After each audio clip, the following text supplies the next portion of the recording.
विधानसभा में नमाज के लिए अलग कमरा आवंटित करने का मामला अब तूल पकड़ता जा रहा है और इस फैसले के विरोध में आज बीजेपी ने विधानसभा घेराव का ऐलान किया है। झारखंड की तर्ज पर उत्तर प्रदेश विधानसभा में भी नमाज के लिए अलग कमरा देने की मांग उठी। समाजवादी पार्टी के नेता इरफान सोलंकी ने ये मांग रखी है।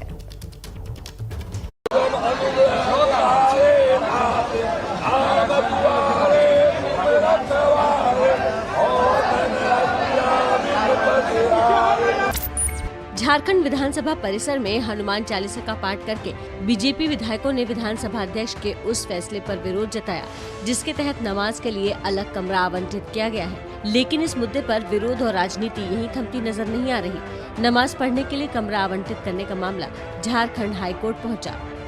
भैरव सिंह जो रांची के निवासी हैं, उन्होंने एक जनहित याचिका दायर की है।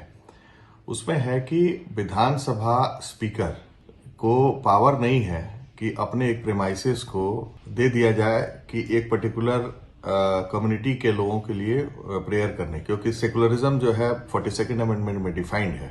तो उसको जुडिशियल रिव्यू किया जाए और यह देखा जाए कि क्या किसी पब्लिक के पैसे से बने हुए प्रेमाइसेस में कोई प्रेयर करने के लिए या अन्य कोई काम के लिए ऐसा दिया जा सकता है। झारखंड की राजनीतिक तपिश बिहार पहुंचने लगी है। बिहार में भी अब नेता विधानसभा में धार्मिक गतिविधियों के लिए जगह मांग रहे हैं।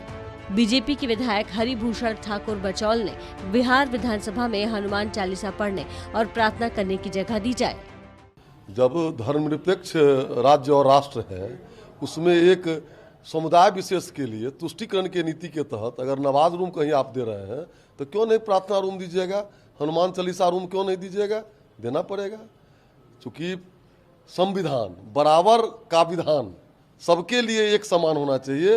वोट बैंक की दृष्टि से और तुष्टिकरण की दृष्टि से कुछ नहीं होना चाहिए। यूपी में भी ये मुद्दा सियासी गर्मी बढ़ाने लगा है। समाजवादी पार्टी के विधायक इरफान सोलंकी ने ऐसे ही प्रार्थना कक्ष की मांग की। हमारी विधानसभा की कार्रवाई चलती है तो हम लोग जो मुसलमान विधायक हैं वो अक्सर कार्रवाई छोड़ के मस्जिद जाते हैं नमाज पढ़ने के लिए। अगर विधानसभा में ही एक प्रेयर रूम हो, एक अच्छा काम है। अगर विधानसभा अध्यक्ष चाहे तो इसमें विचार भी कर सकते हैं और एक कमरा बना देने से ना कोई हानि होगी ना किसी को कोई तकलीफ होगी। यूपी में विधानसभा में नमाज के लिए अलग अलग कमरों की मांग पर ओवैसी ने अखिलेश यादव पर निशाना साधा है। पहले उनसे ये पूछ लीजिए कि अखिलेश यादव की राय क्या है। अखिलेश यादव अपनी मुंह से क्यों नहीं बोलते बात? ये जो मौसूफ का आप नाम लिए, ये सिर्फ इस तरह की बातें करते हैं। जब मुजफ्फरनगर का कांड हुआ, भारत की आज़ादी के बाद 50,000 से ज़्यादा लोग बेघर हो गए। उस वक्त तो इनकी ज़बान बंद थी, गूंगे बने हुए थे। उस वक्त उनको उस मस्जिद याद नहीं आई जो आज मुजफ्फरनगर वीरान हो चुकी है।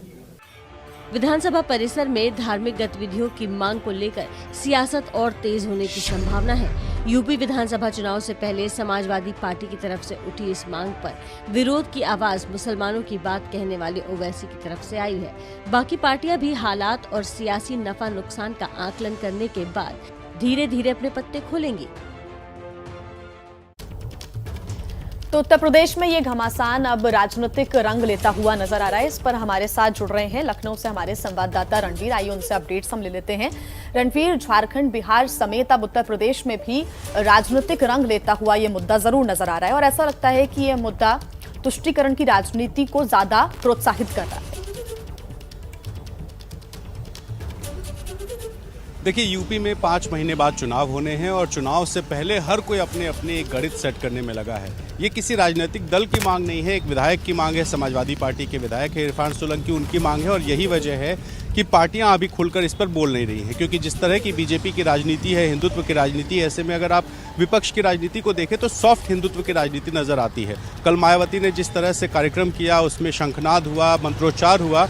और अखिलेश यादव की भी राजनीति आप देखिए तो वो कामतगिरी की परिक्रमा भी करते हैं और मंदिरों में भी जा रहे हैं और साथ ही मुसलमानों को भी अपनी ओर खींचने की कोशिश पे लगे हैं। ऐसे में विधानसभा में नमाज के लिए अलग रूम बनाए जाने को लेकर के कोई राजनीतिक दल खुल करके समर्थन करता फिलहाल दिखाई नहीं दे रहा। ओवैसी भी जो कि मुस्लिमों की राजनीति करते हैं, उनसे भी जब हमने कल सवाल पूछा तो उन्होंने कहा कि पहले अखिलेश यादव अपनी राय बताएं, यानी कि ओवैसी खुलकर इस मामले में फिलहाल बोलने से बचते रह रहे हैं। लेकिन ये ज़रूर है कि जिस तरह की इरफान सोलंकी ने मांग उठाई है, उसको देखते हुए आगे इस पर चर्चा ज़रूर होगी, राजनीतिक बहसबाजी होगी। हालांकि होने की कोई गुंजाइश नहीं है, क्योंकि संवैधानिक जगह है और संविधान इस तरह की चीज़ों की परमिशन नहीं देता है। ऐसे में भले ही विधानसभा में कुछ बने या ना बने, लेकिन एक राजनीतिक मांग करके चर्चा जरूर छेड़ दी है इरफान सोलंकी ने, और इसका असर आने वाले दिनों में दिखाई देगा। बिल्कुल, और अगले साल उत्तर प्रदेश में विधानसभा के चुनाव भी होने हैं। बहुत शुक्रिया रणवीर इन तमाम अपडेट्स के लिए।